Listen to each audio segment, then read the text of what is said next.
Someone was asking me in chat earlier if in my time as a Magic R&D designer, if I'd had the chance to meet Richard Garfield. And the answer is yeah. I met him several times. I worked in R&D for about 5 years, and Richard showed up a handful of times, like basically once a year or so.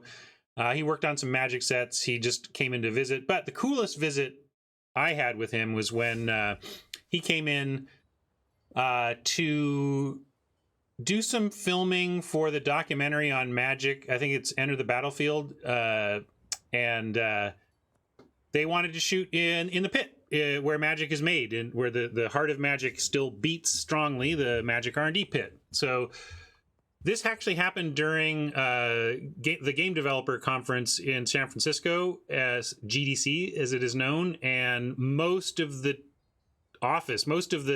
team was down at GDC. I was actually a little jealous because like I usually go to GDC when I was at Wizards, but this is a year I did not.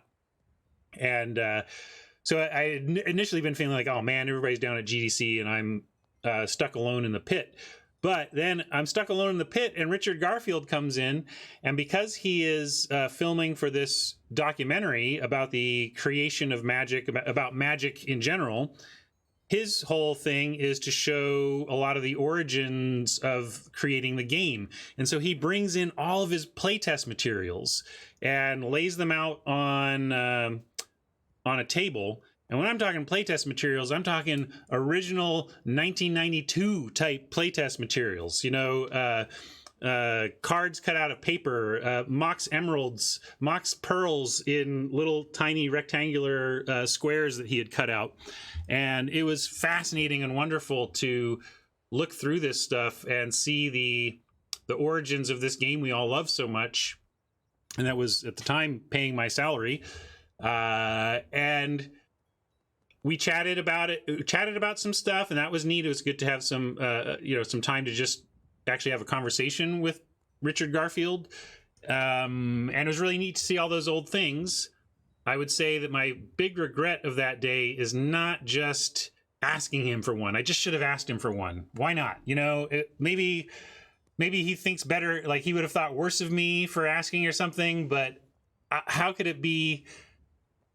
I had my shot to just say, hey, Richard, you can say no, but I would hate myself if I didn't just ask if there was any way I could have one of these mementos of the beginnings of Magic. And I bet he would have said yes. Maybe he wouldn't have given me a Mox Pearl, but heck, I would have taken the Pearled Unicorn original playtest card.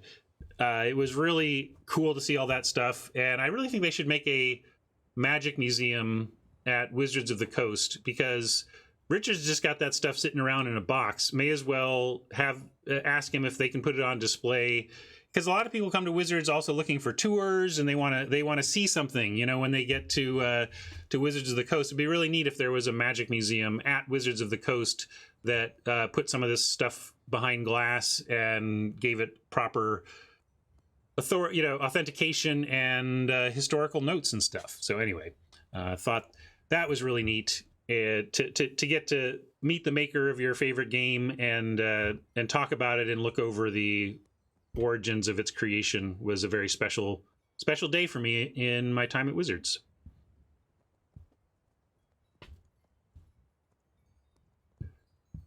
Do you have a playtest card of the Wooburg card you created? I can't remember the name. Oh, you're talking about Chromanticore, whose playtest name was Flying Spaghetti Monster. A little bit of trivia there for you. And we're not allowed to take playtest cards out of the building. So of course I don't.